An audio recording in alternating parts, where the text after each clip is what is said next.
हाय लोगोफोर, नोंथांमोननि गेजेराव दिनै मोनसे शायरी भिडिअ लानानै फैदों।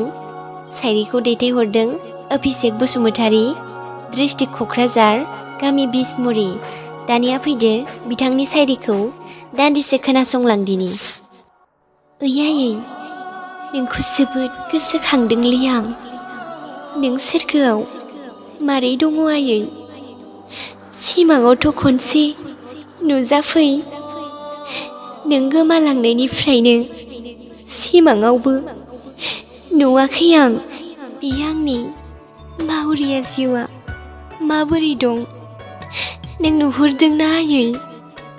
आं बयजोंबो नायनो बाजायो। समनि फाखनाव दिनै आफायाबो हिन्जाव गदायसो लाफिनबायलै आयै। बियो आंखौ सैया।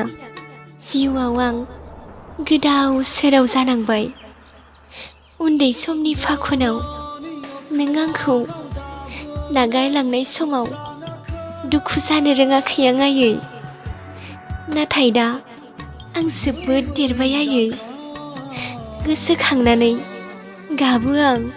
सिमाङावल' खनसे नुजाफै नों आयै, अब्लानो गोसोआ गोजोन मोनगोन। Oh, aye, nagni on na.